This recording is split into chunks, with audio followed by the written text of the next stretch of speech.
Today we're going to take a look at another horrible case with you. The case of Agnes Klavina. According to official figures, more than tens of millions of people go missing year-round the world. About a third them are found alive and unharmed. Nearly half are eventually discovered deceased due to accidents or murders. Approximately 2 million individuals vanish without a trace each year. These cases often remain unresolved for many years, with the individuals found neither alive nor dead. The story Agnes Klavina garnered attention in the fall of 2014. A young and very attractive woman who was enjoying an evening out at a club with friends seemed to vanish into thin air. Everyone who might have been involved appeared to evade any responsibility. However, in 2023, 9 years after the incident, the case took an unexpected turn. Agnes Klavina was born on July 8, 1984, in Latvia's capital city, Riga. She grew up in a typical family. Agnes was the youngest of 2 daughters.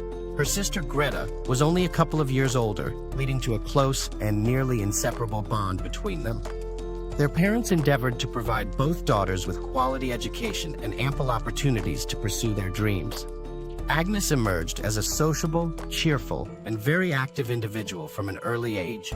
She excelled academically, engaged in sports activities, and had a wide circle of friends. Her aspirations for the future included careers linked with tourism or entertainment, passions driven by her love for travel, and her knack for organizing perfect leisure time. Furthermore, Agnes possessed striking looks and an impressive physique that garnered considerable male attention and constant compliments from admirers vying for her notice. After high school graduation, Agnes worked temporarily in the service industry while attending language courses and studying to become a tourism manager. At age 20, she decided to leave her homeland and relocate to London, often referred to as the Foggy Albion. She believed relocating would open up more prospects and opportunities to develop her full potential and talents. In London, she sought to build on her ambition, fueled by greater professional opportunities and cultural experiences unavailable in Latvia. Her parents and older sister didn't oppose her decision. They supported her sincerely. Soon after the move, the beautiful blonde met a young man named Michael Mills. He was 8 years older than Agnes, had a good education, and owned a thriving business. Michael had opened a small movie theater and entertainment complex. He was considered very successful. Agnes and Michael quickly found common ground and began dating. Michael courted Agnes beautifully, giving her expensive gifts. They traveled together and made ambitious plans for their future. The couple seemed truly in love and happy. According to those close to Agnes, this was her first true love. She appeared radiant beside Michael and dreamed of becoming his lawful wife soon. In 2014, Agnes was offered a 3-month labor contract as an administrator at one of the largest, most popular nightclubs in Marbella, Spain. Naturally, this job implied moving temporarily to another country. However, the ambitious young woman didn't want to miss this opportunity at all. Michael couldn't leave everything behind to go with her because of his job, but he wasn't against her accepting the contract. For Agnes, it was a chance to try herself in a new field of activity, gain invaluable experience, and possibly develop further in this direction. Marbella is renowned as one of the most famous and attractive resorts on the Mediterranean coast. Vacationers from different parts of the world come here, mostly wealthy people, seeking fun and looking to spend money. One frequently encounters show business stars, as well as famous athletes and businessmen. Agnes, who has always been very sociable, enjoyed working in such an environment.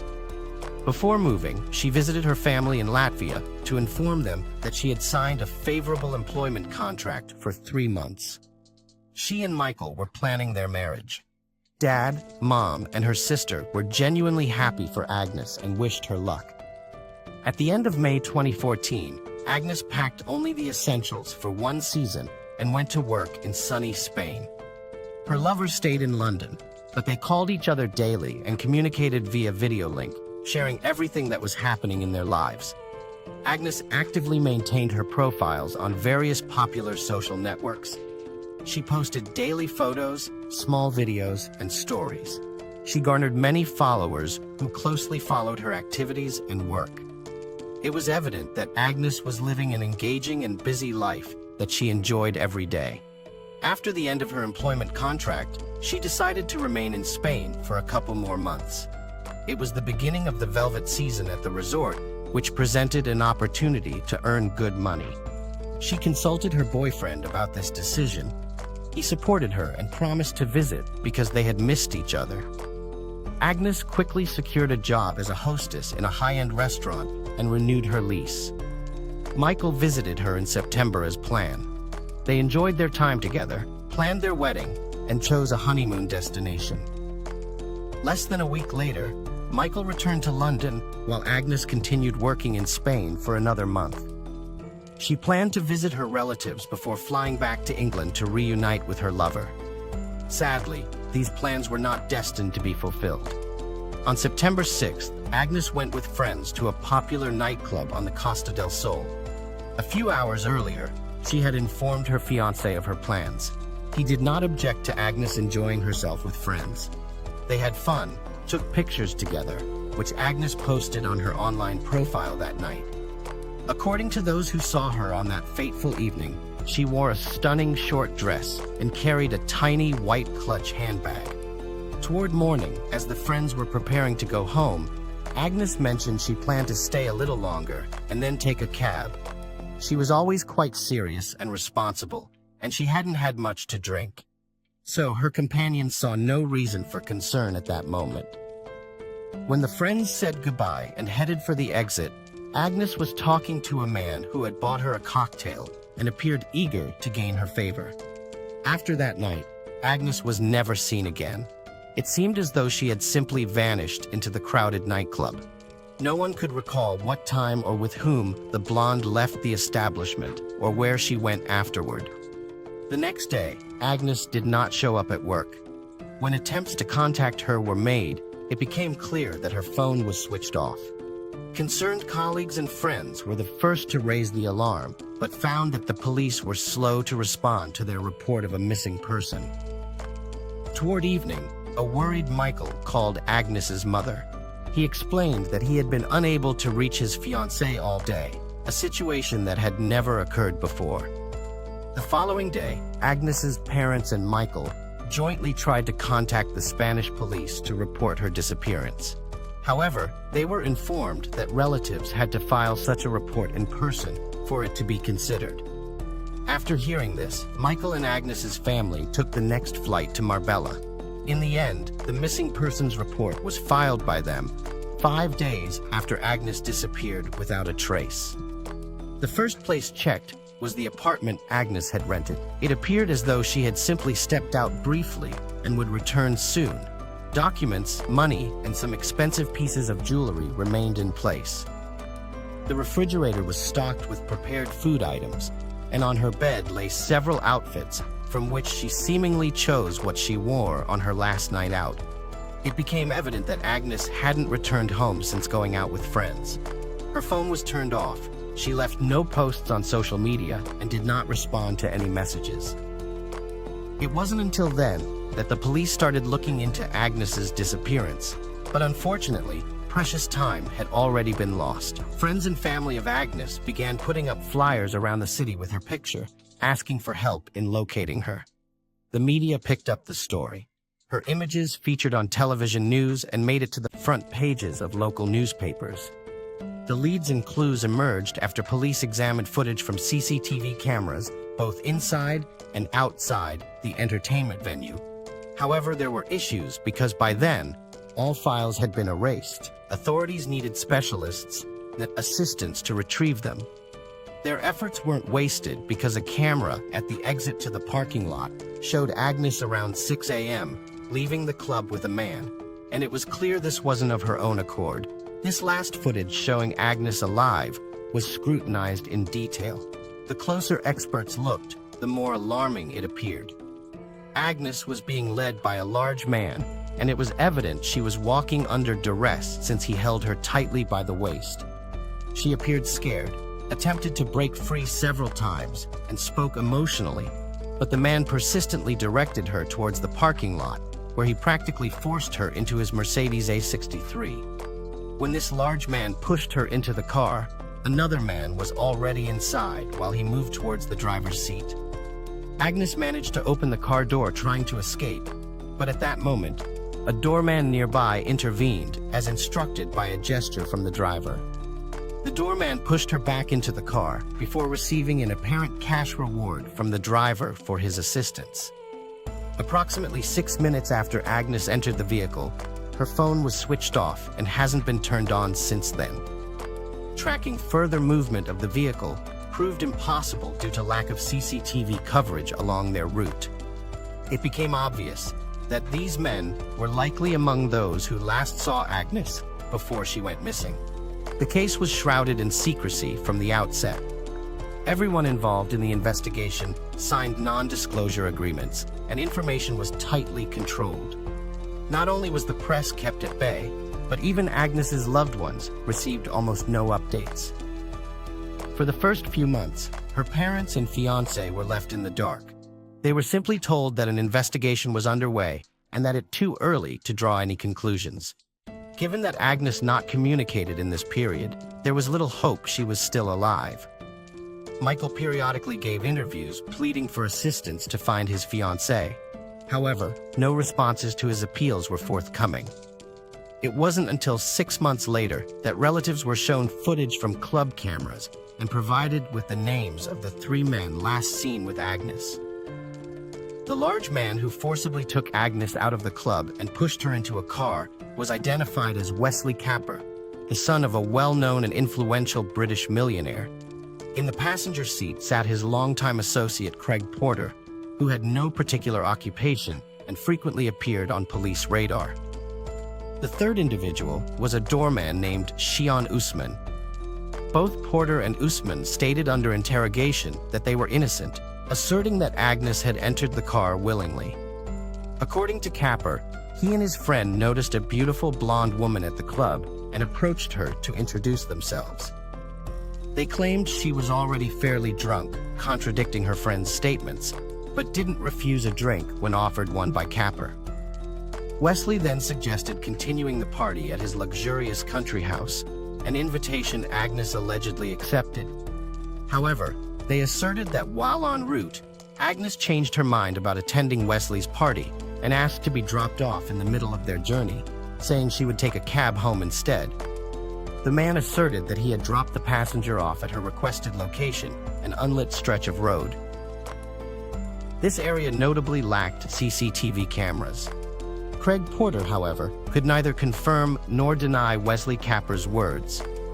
According to his confession, he was also very drunk and unaware of when or how Agnes was in their car. He mentioned falling asleep immediately after departing the parking lot. The third suspect, doorman Shion Usman, corroborated that Agnes Klavina appeared intoxicated but could not state whether she entered the car voluntarily.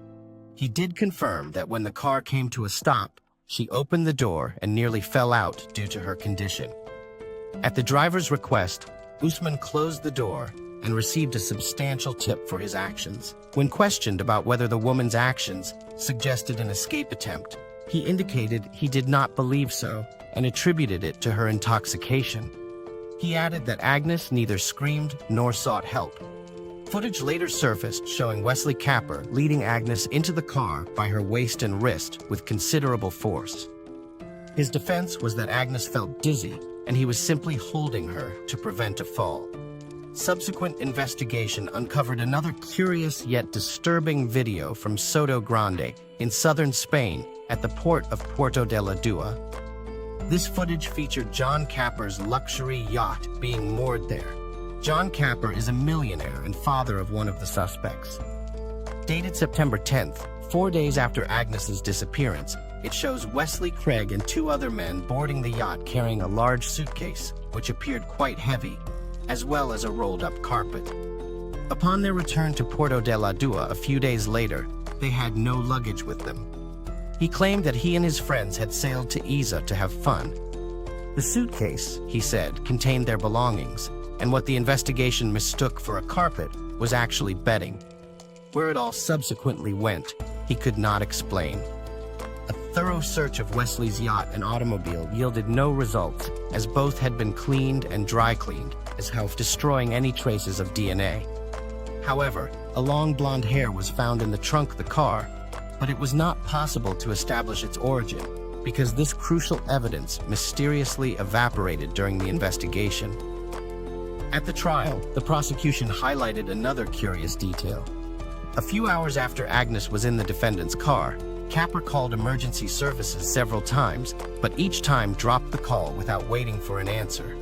He appeared afraid or uncertain about his actions. The man himself explained that he was drunk and made the calls randomly. The lawyer for the Klavin family stated that Agnes, in his opinion, was long dead and that her body was resting somewhere on the seabed in the very suitcase that the suspects had brought aboard the yacht. In addition, he believed that the case was deliberately delayed and that criminals had plenty of time to get rid of all evidence proving their guilt. Only a year and a half after Agnes's disappearance did Capper, Porter, and Usman find themselves in court. They were accused of holding Agnes against her will and forcing her into a car. Unfortunately, due to a lack of evidence, there was nothing more to charge them with. Moreover, even though many believed otherwise, the millionaire and his friend were released on bail and quietly left the courtroom. Naturally, Agnes's relatives were outraged by this decision, but the judge remained adamant. All three men were brought to trial again in 2019, almost 5 years after Agnes's disappearance. They still denied their guilt and insisted that Klavina had gotten into their car of her own free will.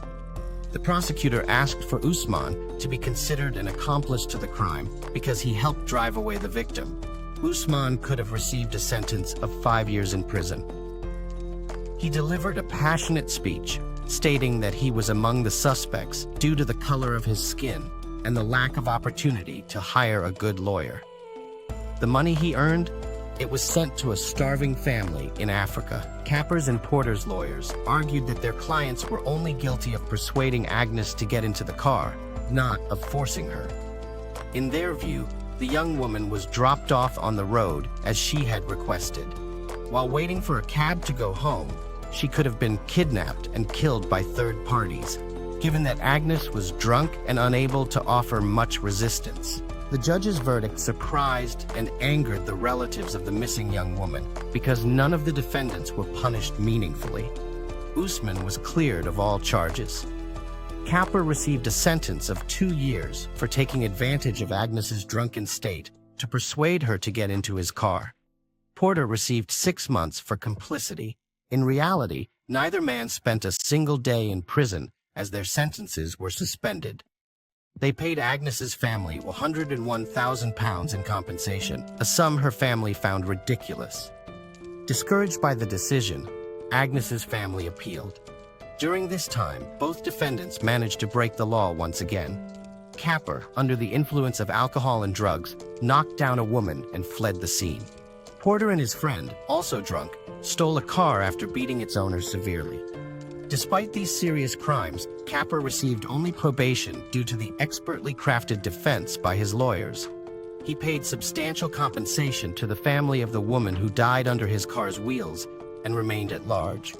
Porter was less fortunate this time and ended up going to jail. There's no information available publicly about the sentence received in 2021, almost 7 years after Agnes's disappearance.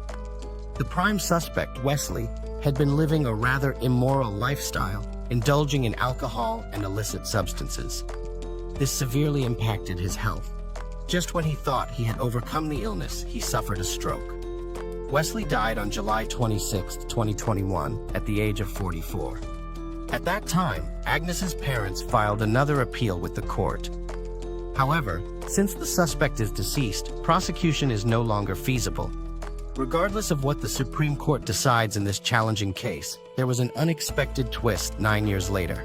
Although Agnes Klavina was never found, dead or alive, she was presumed dead eventually. Subsequently, her parents, sister, and fiancé concurred with their lawyer's theory that criminals had placed Agnes's body in a suitcase and disposed of it into the sea from a yacht to ensure it wouldn't be discovered. In the summer of 2023, exactly 9 years after Agnes vanished without a trace, the case took another unexpected turn. In mid-June of that year, a gardener working at one of the elite golf clubs in Costa del Sol discovered something unusual near the coast while cleaning up. Upon closer inspection, it turned out to be an old and badly damaged suitcase. Hesitant to open it himself, he called the police. Inside this suitcase were human remains. Examinations revealed that these bones belonged to a young woman whose age at death was approximately between 25 to 35 years old. Moreover, it was determined that this suitcase, with its contents, had been submerged underwater for about 10 years before being washed ashore. After piecing together all available information, police hypothesized that this body could belong to none other than Agnes Klavina, who disappeared 9 years ago. To verify this assumption conclusively requires several examinations comparing Agnes's DNA with those remains found in the suitcase. At present moment, experts are meticulously working on establishing these facts.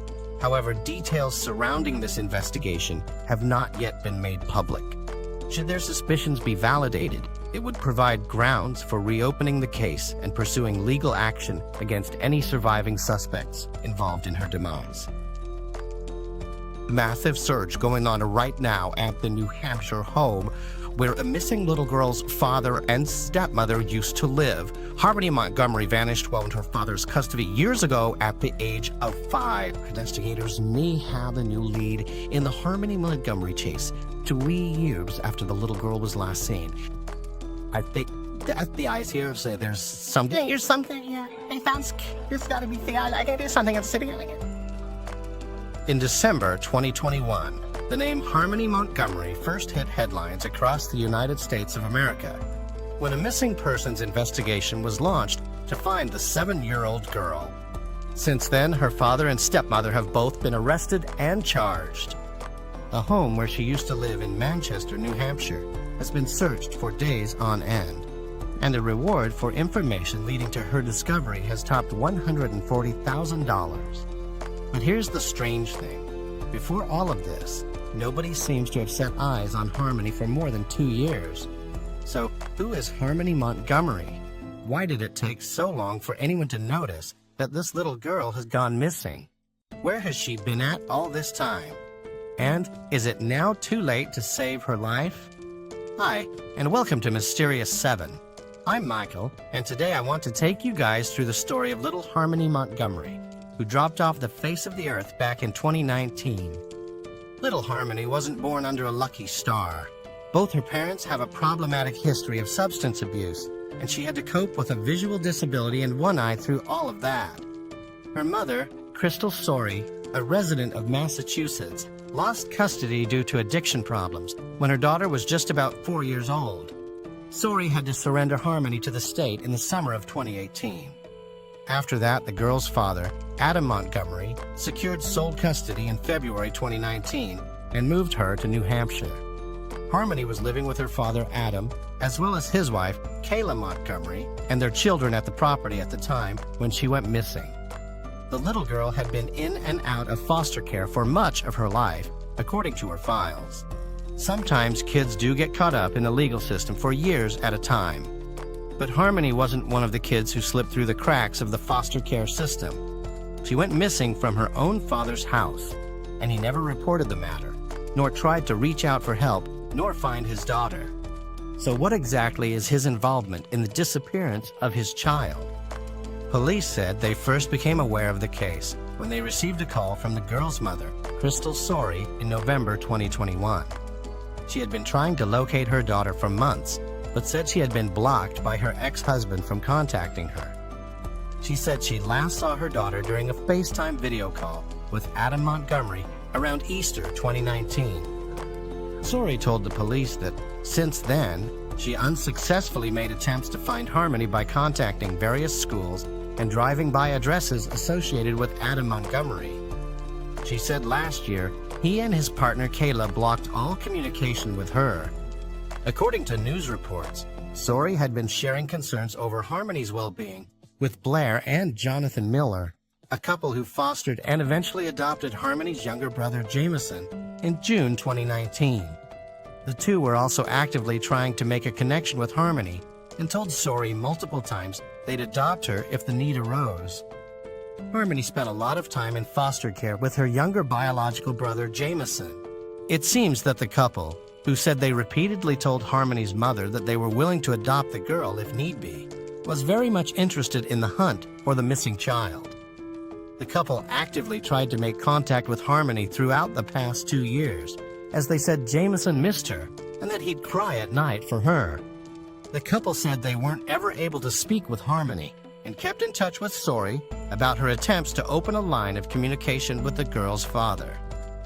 On November 18, 2021, Sori reported Harmony missing to the Manchester Police Department. Sori made her first public appearance at the candlelight vigil on January 8th after authorities searched the last known residence of her daughter. "I just don't feel that in my heart," Sori told reporters at the time. "Like, I don't feel like I lost her. And a mother knows. A mother knows if your baby's here or not. I know she's here." She had this message for her daughter. "Hi, baby. If you can see me and hear me, I want you to know that I never stopped looking for you, and I won't stop fighting until I find you, okay?